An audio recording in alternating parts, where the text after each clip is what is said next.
Now, my view is maybe a little bit different from the way you phrased the question. I view China as part of the solution, not part of the problem. Interesting. The United States definitely views China as part of the problem. Right. Why?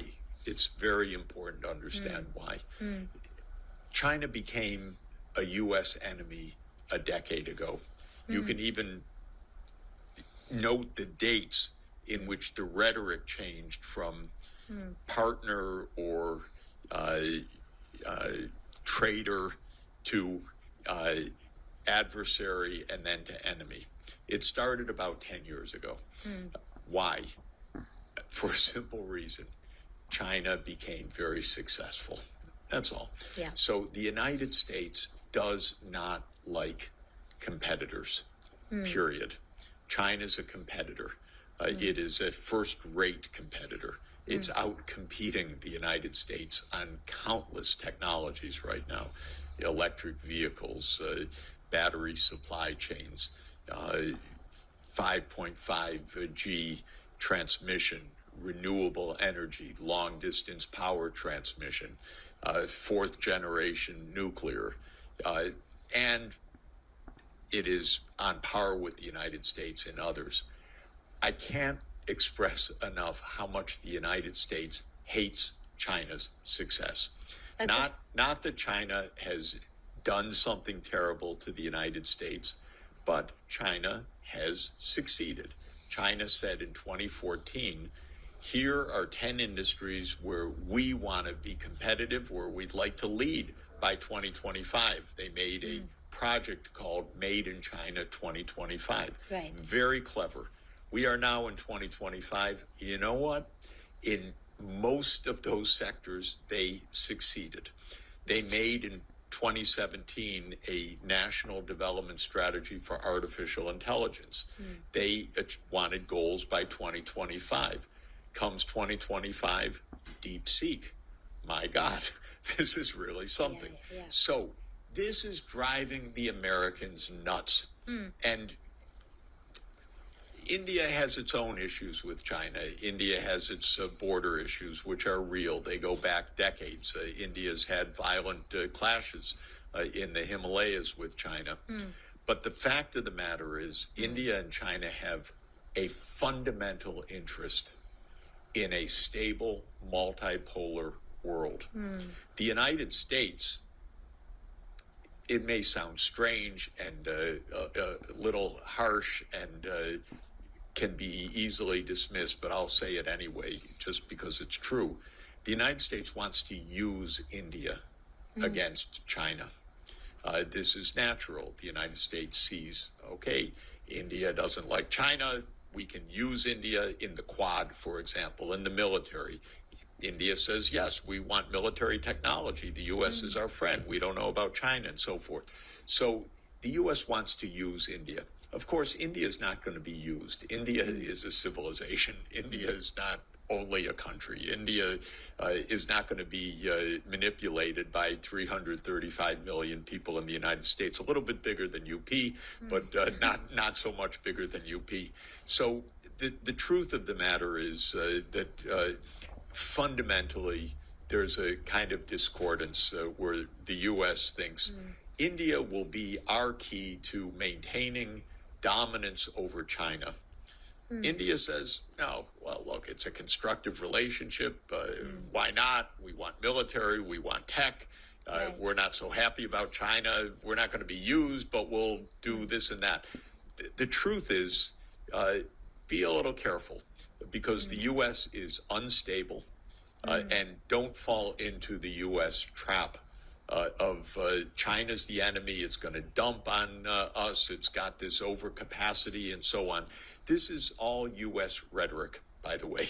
Interesting. The U.S. rhetoric is China's terrible because it's so good. Who invented this idea of overcapacity? I shouldn't say it because some of my friends did, actually, but I don't agree with them at all. The whole term is an absurdity from a world perspective. I'll give you a specific example. China has enormous capacity in solar modules. The productive capacity is probably 1,200 billion watts production per year of solar power capacity. Huge.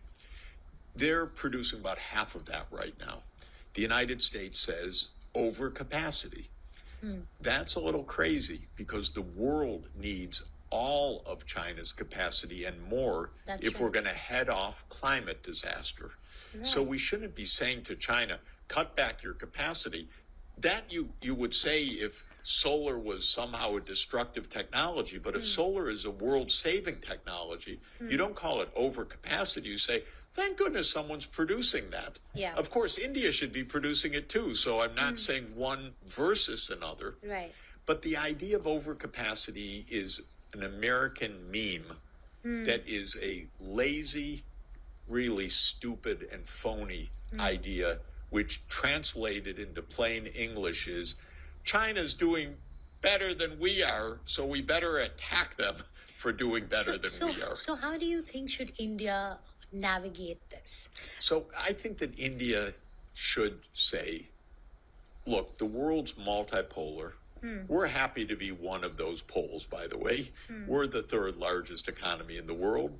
We're going to overtake the United States in 10 years or 15 years. We will. This is natural. India's growing 6% per year.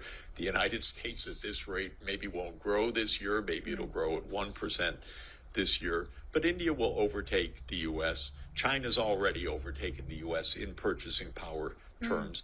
This is natural. India is more than 4 times the population of the U.S., so after all, why not?